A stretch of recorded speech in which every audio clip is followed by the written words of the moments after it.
Hey guys! Welcome to Couple. Please like and subscribe if you like this video. In a Tuesday interview with CNN's Don Lemon, Emmy award-winning comedian and documentarian Kamau Bell confessed that while in Berkeley, California, he was asked to leave the Elmwood Cafe.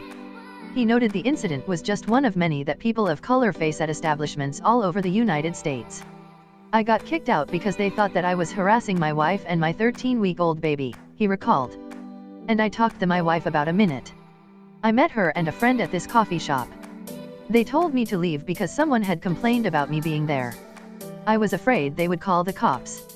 Bell was referring to an incident that happened over the weekend where two black men were arrested after walking into a Starbucks to meet friends and not yet ordering a beverage. The incident occurred while white customers were doing the same. The manager has now been transferred to another store, though not fired, and the CEO of Starbucks flew to Philadelphia to personally apologize to the men. No one called the cops.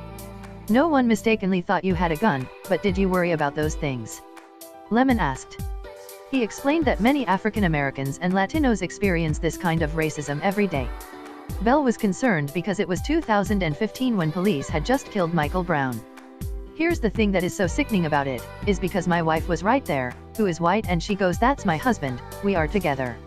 I'm his wife." I think that probably her white skin actually probably took some of the heat out of situation, which is sad, but true, he said. After the incident, Bell and his wife and the owner of the cafe had a community forum with activists to discuss racism at a local school in Berkeley. There were promises made about fixing things, but nothing has happened, so Bell complained online. The owner of the store eventually blocked Bell on Facebook, as did the cafe. "That's why we have to talk about Starbucks," he said. "It's a much bigger company than this Elmwood Cafe. They are just going to wait for the heat to die down and go back to business as usual.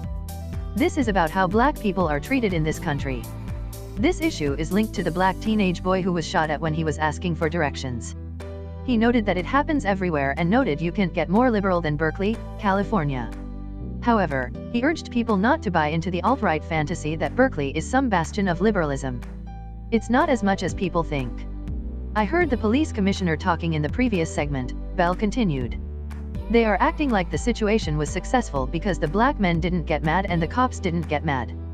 Those black men were held in custody for almost 9 hours. How is that a successful situation? If they had led them out of Starbucks and let them to go on their way with their friend, maybe that's successful. But they actually took them into custody for 9 hours. That can't be success." He noted that a person can't wipe their memory of being in jail for 9 hours and the fact that they must now get their record expunged. Because the incident was videoed and so many people complained that were in the store, the men will forever be known for this incident, and it will never disappear for them. So they are in the system because they were processed even though they let them go, Lemon explained. Bell went on to say that the conversation can't be about it being a Starbucks issue, when it's actually an issue with America in general.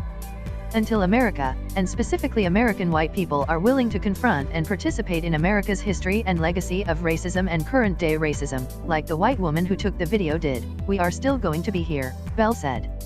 "We will be here in a year talking about another coffee shop." Lemon noted that when they talk about these issues he gets complaints from whites claiming he's race baiting, or when he has several people of color on his show whites ask for diversity. "I'm like, you should be applauding me for having these African Americans on TV, Lemon said about those who've attacked him. Bell agreed, noting that typically political commentary is one white man talking to another white man about what's happening to the diversity of America. He said that Americans should stop thinking about this as something that Starbucks needs to fix and instead understand it's something Americans need to fix. Starbucks is closing 8,000 stores for a day for mandatory training to educate employees on racial bias.